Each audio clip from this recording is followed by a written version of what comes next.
Presidente, queria saudar o Sr. Secretário de Estado dos Assuntos Fiscais,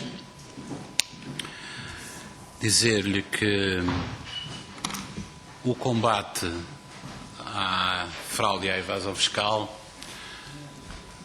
e o combate à economia paralela têm adeptos políticos antigos e têm adeptos políticos que não nasceram para este combate quando Vossa Excelência tomou posse, nem quando a maioria que o suporta passou a suportá-lo. O combate à evasão fiscal é um combate que teve os seus desenvolvimentos designadamente a partir do momento em que houve uma capacidade tecnológica que foi crescente e rapidamente colocada ao serviço da máquina tributária. Isso sucedeu a partir de 2003, 2004 e foi sendo desenvolvida durante estes anos. E, portanto, todos aqueles que disserem que foi com este governo, que foi com esta maioria, que foi com, enfim, sabe-se lá com o quê? Que o combate à evasão fiscal sofreu avanços significativos, não está a enganar apenas os portugueses, está-se a enganar ele próprio. Está a fazer uma figura ridícula que naturalmente não resiste a qualquer análise rigorosa daquilo que é a evolução da nossa máquina tributária nos últimos, digamos, 10 anos. Tudo o que diz respeito à informatização da base de dados, ao cruzamento de dados, enfim, ao progressiva instalação de pré-preenchimento de dados, todo o sistema de faturação e de vias paralelas que são introduzidas são naturalmente positivas nesse combate. E Vossa Excelência é testemunha de que da parte do PCP nunca teve qualquer obstáculo relativamente a isso. Não. Vossa Excelência é testemunha, por exemplo, que em 2004 nós apresentamos pelo menos 2 propostas para que houvesse um crédito fiscal exatamente igual àquele que existe hoje, por exemplo, do IVA, do crédito do IVA.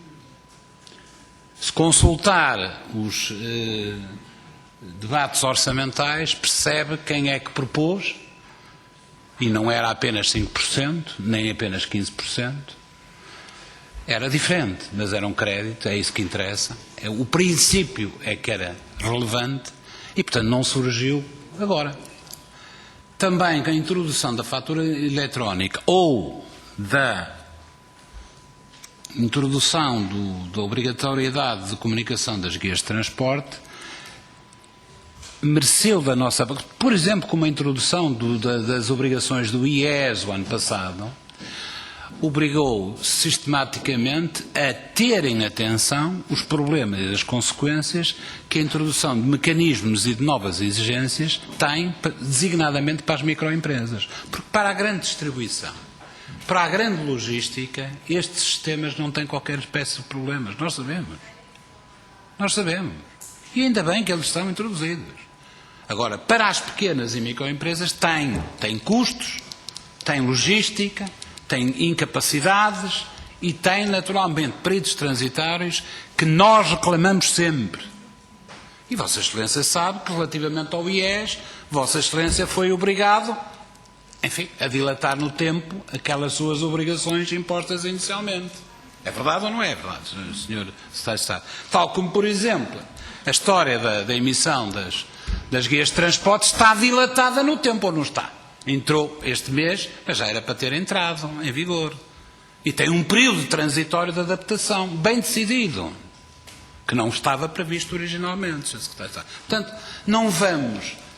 Eu sei que o senhor sabe do que eu estou a falar e eu sei daquilo que o senhor está a falar. Agora, alguns dos elementos, a sua maioria, não sabem. E embarcam em bandeira ou em arco, de uma forma absolutamente que lhe deve causar a si alguma simpatia interior que não a consegue explicitar como eu consigo.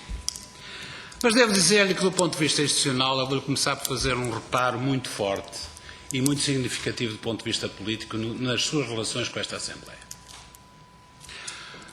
Sr. Secretário de Estado, não é aceitável que o senhor não responda sistematicamente, não é nos prazos regimentais, às perguntas que se lhe fazem, não responda nem nos prazos regimentais, nem no dobro dos prazos regimentais, nem no triplo dos prazos regimentais e demore sistematicamente 3, 4, 5, 6 meses, às vezes não respondendo a perguntas que os deputados se lhe dirigem. Eu julgo que a mesma rapidez informática, tecnológica, com que hoje está montado determinados esquemas da máquina tributária, o senhor devia levar para o seu gabinete, para que o seu gabinete fosse tão eficiente a responder quanto é a máquina tributária. É que eu continuo hoje sem respostas a perguntas que lhe coloquei sobre os problemas do IUC, a prepotência formal da administração tributária. Digo, a prepotência formal não é ilegal, é formal, de determinadas questões, determinados abusos de poder, se quiser, ou abusos de posição dominante, que naturalmente teriam que ser explicados. Continuo sem resposta sobre problemas gravíssimos de atrasos na devolução do IVA, por exemplo, que o senhor não responde. E, no entanto, tem perguntas destas feitas há 3 e 4 meses, Sr. Secretário de Estado. E o Sr. Secretário de Estado tem que cumprir exatamente aquilo que são as suas obrigações regimentais e constitucionais. E deve dar ao seu gabinete instruções para que o faça. Se não o fizer, está a quebrar um dos elos centrais da relação institucional que tem com esta Casa, e eu creio que o senhor quer ter, porque não tenho nenhuma dúvida que a quer. Colocada esta questão, eu devo dizer-lhe que eu percebo que, do ponto de vista político, o senhor tem que utilizar algumas frases feitas e reproduzir determinados números que são bons. Esses números das faturas são positivos. Agora, é preciso que o senhor não utilize de uma forma absolutamente manipuladora os números que diz. Porque eu vou-lhe repetir um cálculo muito simpático, que o senhor não gosta. Mas se 1/4 dos portugueses, 1/4, isto é, 2,5 milhões de portugueses, tomassem 2 cafés por dia, 2 cafés, bom, em 150 dias, nos primeiros 5 meses, teriam que ter sido emitidas só nestes cafés 750 milhões de faturas. É verdade. Não, 2 cafés, cada café uma fatura, logo, vezes 150 dias, dá 750 milhões de faturas. Só na restauração, o senhor diz que recebeu 274 milhões de faturas. Isto não quer dizer nada, senhora Secretária de Estado. O que eu queria era que o senhor caísse na real e não despejasse ali naquele canto é na comunicação social, números para serem reproduzidos. Quando de facto é muito bom que assim seja. É bom que assim seja. É bom este salto, mas não insistem a tirar areia para cima dos olhos das pessoas. Porque cai, à mínima conta de somar, o valor que o senhor dá, e é muito bom, cai por terra com outro valor que ridiculariza o seu número anterior e só pretende ridicularizar. Isto é, dar-lhe a verdadeira dimensão. Senhor Secretário de Estado, há um valor central do combate à evasão fiscal que o senhor não referiu hoje. Não o discutiu. Não passou por ele. Não o referiu. No entanto, o ano passado perdeu muito tempo, que eu recordo-me com ele, que é o valor central do nível da eficiência fiscal.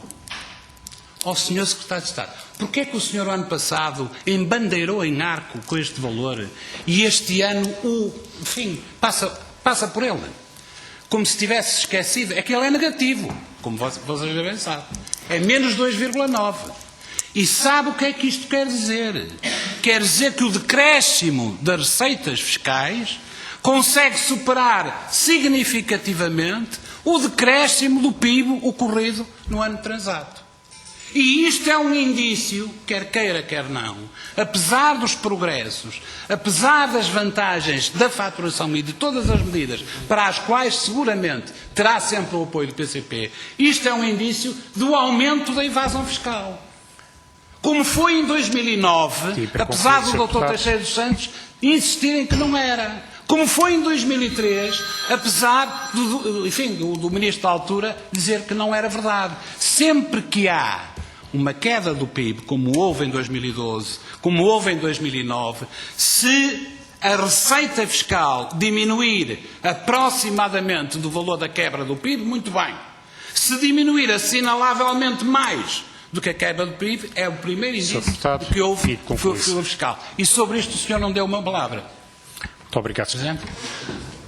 Sr. Secretário de Estado, eu registro que o senhor decidiu não dar aqui publicamente nenhuma nota de que iria dar ao seu gabinete indicações para ter com esta Assembleia, com os seus deputados, um comportamento diferenciado relativamente àquilo que são as suas obrigações regimentais e constitucionais. E, portanto, eu e o meu grupo parlamentar, certamente, se a situação se mantiver, procederemos pelas vias normais junto da Sra. Presidente da Assembleia da República e junto do Sr. Ministro dos Assuntos Parlamentares, para ver se dentro desta nova coordenação política deste Governo se poderemos resolver a contento a situação daqui para o futuro. Mas registro também aquilo que foi uma manifesta expressão de desconhecimento por parte do Secretário de Estado dos Assuntos Fiscais quanto àquilo que a lei prevê quanto à delimitação legal de micro, pequenas, médias e grandes empresas. O Sr. Secretário de Estado, pelas suas funções, deveria saber que uma microempresa é toda aquela que tem uma faturação anual inferior a 2 milhões de euros. E não uma faturação de 100 mil euros, como disse, a propósito das faturas. Preferiu falar do voto do PCP sobre esta matéria, sobre o IES, sobre as faturas e sobre a Suíça. E eu dir-lhe-ei que, afinal, quem tinha razão foi o nosso voto, que foi de abstenção, criticando a forma como a reforma ia ser aplicada. E foi assim que o senhor se viu obrigado, através de um projeto de lei apresentado pelo PCP, a alargar o prazo de entrega dos IES o ano passado. É verdade ou não é, Sr. Secretário de Estado? Ah, pois é verdade, é. Foi aprovado por unanimidade aqui nesta Casa. Foi assim que o senhor, ao não ter aceite um projeto de resolução proposto pelo PCP, criou dificuldades adicionais às microempresas ao regime da faturação ainda este ano. E é por isso, pela nossa voto de dúvida quanto às consequências imediatas, que o senhor, relativamente às vias de transporte, se viu não só obrigado a adiar a entrada em vigor, como agora está, de facto, a utilizar um período transitório cujo final só termina em outubro ou novembro, a partir do momento em que depois haverá uma atuação legal imediata. Quanto à Suíça, já aqui foi dito pelo deputado Pedro Filipe Soares, eu insisto, naturalmente, o senhor esquece que está ligado ao perdão fiscal de 3.400 milhões de euros, muitos dos quais vieram da Suíça, e já agora gostava de perceber qual é, do seu ponto de vista, a tática de combate à evasão fiscal perante aquilo que é o retomar das condições iniciais que tinham sido abandonadas do paraíso fiscal da Madeira, que hoje está este processo no Ministério dos Negócios Estrangeiros, não sei se lhe diz alguma coisa, e que está neste momento em recrudescimento para fazer recolocar o paraíso fiscal da Madeira na situação que existia antes do período de crescimento da atividade previsto na legislação em vigor há muito tempo. E, portanto, gostava de perceber exatamente o que vem por aí sobre o combate à evasão fiscal. Sobre a eficiência fiscal, registro. Pois é, senhor Secretário de Estado, é verdade. O senhor falou durante 25 minutos, mas aquilo que é a quarta conclusão da síntese conclusiva, da síntese executiva do relatório, o senhor não abordou, que é o nível da eficiência fiscal. E o nível da eficiência fiscal, senhor Secretário de Estado, quer dizer tudo. Nos últimos 10 anos, só em 3 momentos foi negativo. Um deles foi em 2012, e foi porque o nível de queda das receitas fiscais foi significativamente superior, praticamente o dobro daquilo que foi a diminuição do PIB. O que significa para todos os experts um aumento da evasão fiscal. E o senhor não quer reconhecer isso. Eu percebo porquê. Eu percebo porque é que o senhor se esqueceu. Eu percebo porque é que durante 25 minutos o senhor nem passou por aqui. Porque não lhe convinha, a gente percebe. Anda por aí, por outro lado. Mas por aqui não anda. Duas questões de natureza completamente diferente, Sr. Secretário de Estado. Qual é a situação do corpo de funcionários da autoridade tributária? O senhor neste momento tem, em novembro, dezembro do ano passado, pediram-lhe reforma antecipada a cerca de 600 funcionários. Hoje, este número é muito maior, aproxima-se dos 900, entre os quais estão subdiretores gerais, chefes de repartição de finança, diretores de serviço, às dezenas, a pedir a reforma. E isto pode comprometer a qualidade humana de intervenção da autoridade tributária. E isto é preocupante. O senhor vai-me responder, entraram 350 inspectores este ano e está a decorrer um concurso de 1000. Os 350 são os resultados de um concurso, enfim, já nem tem nome, já nem tem ano, suponho eu. Estes 1000 são concursos internos. São concursos internos no Fundamental. E, uma vez que das 5.000 candidaturas, metade foi excluída, e das que sobram, vou terminar, Sr. Presidente, das que sobram, dos 2.500 candidaturas que sobram, cerca de 700 são candidatos da própria autoridade tributária, isto não significa sangue novo. E não significando sangue novo na inspeção tributária, Sr. Secretário de Estado, eu não queria estar na sua pele. Não sei se estará, não sei se tem vida governativa para estar ou não, daqui a algum tempo, mas a verdade é que não queria estar na pele governativa do Secretário de Estado dos Assuntos Fiscais do meu país, perante aquilo que pode ser uma sangria perigosa do ponto de vista humano da autoridade tributária. Muito obrigado.